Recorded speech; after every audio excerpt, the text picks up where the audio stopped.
many more questions which are focused on concentration, because I think this is the common queries from most of the participants.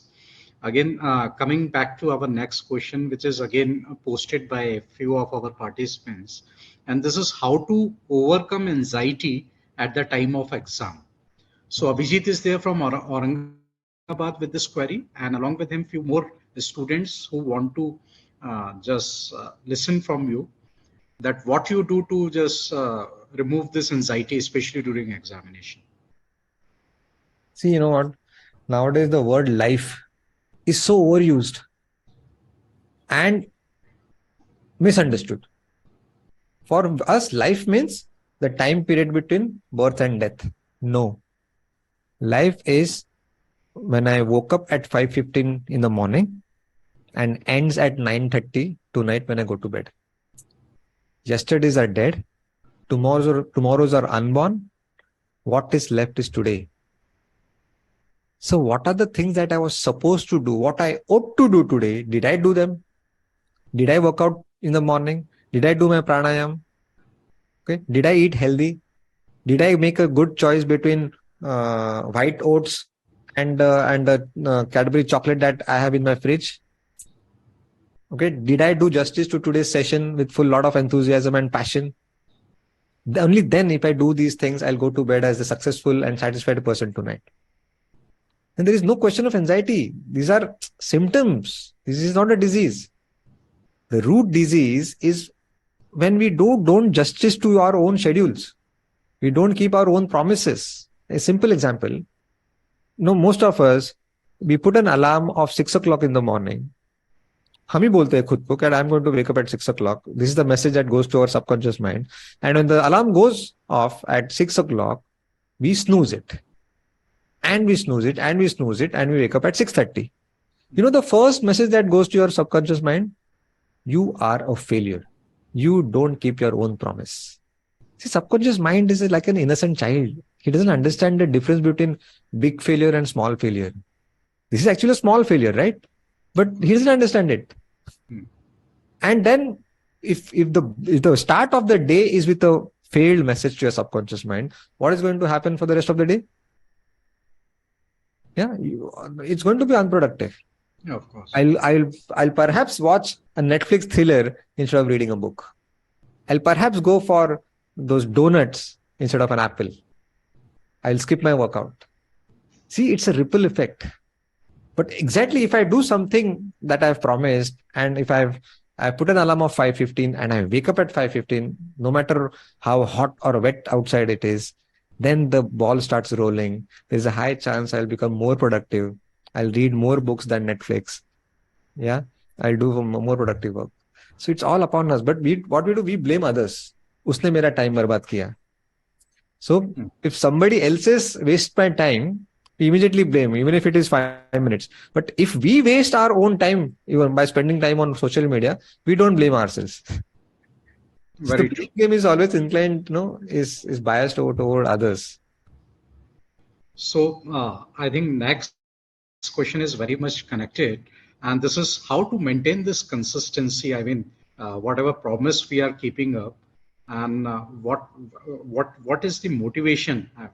If you can just share some tips so that that consistency can be inculcated in our personality as such. Sure. So, yeah. Very, very good question. Very good question. I'm glad that this is asked. See, again, we think that motivation causes action. No. Action causes motivation. No matter big action or small action. Simple example. Alok, when do you feel great and energetic? While you are going to the gym from your home, or while you are coming back from the gym when you finish your workout? Coming back. You're thrilled, adrenaline rush, all the cells are charged up, you feel so fresh. Because, why? And that because you have taken action today, that motivates you to go to the gym on the next day. Very true. Another analogy. If I skip the gym today, there are a series of 2-3 days I don't show up in the gym. Hota hai? Hota hai. Because I failed to take action today, that demotivates me to take action tomorrow, which is nothing but law of inertia. Hmm. सो रहे तो उठने का मन नहीं करता है, जाग रहे तो सोने का मन नहीं करता है. That's law of inertia. Action causes more action, inaction causes more inaction. To go much deeper, positive action leads to more positive action. See, we'll talk a lot about negative thinking, positive thinking, but I'm a believer of positive actions and negative actions. What do I mean by that? As I said, if the first thing in the morning when I get up is make my bed, which is the ideal first thing I should do, that's a positive action. You know how many messages go to my subconscious mind? Amrut is an organized guy. Amrut is a disciplined guy. He does first things first. He did not pick up the phone, which was an easier option for him. And then the ball gets rolled. Yeah. Positive action lead to more positive actions. I'll go to the terrace, do those 100 push-ups, take up a book, read Chanakya Niti. But if I do the first thing as Instagram in the morning, again, all negative actions will be followed. You see, a person who is down with 2 bottles of beer will never feel like eating an apple after that. And negative action will not lead to a positive action. Positive. But if I eat an apple, I don't feel like having tea. See, it's Very a true. Yeah. beautiful thing about positive action. So we have to get trapped in that loop of positive actions. Yes, bad patches will come, no doubt. Not all my days are productive. Sometimes I binge watch, but then how fast I come out of that bad patch, or I know those great athletes, they go through a bad patch and they try to come out as soon as possible. Very Okay, true. Very true. this is very important, I guess. You have shared all the techniques with us, the rules with us, and most of us are actually applying these techniques in one or the other manner, but we were not so much conscious about it. So, like for example, in my from my school days, I can recollect how we used to memorize the periodic table, and every student has its own way of memorize, and then again uh, uh, uh, again. Reconceptualize those things in the later part. So now if we have a book in front of us, uh, and the visualization technique which you have shared with us, so how can that be applied for the entire book as such? So this is also the questions from and the query from most of our students, that okay, we can memorize 10, 20 words, that's fine, we can have that technique, but how to actually go about the book having several pages, maybe up to thousand of pages? So what is a recipe for that, Amrut?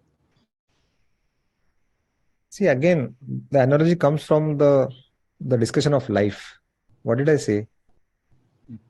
What is life? How you spend your day is how you spend your life.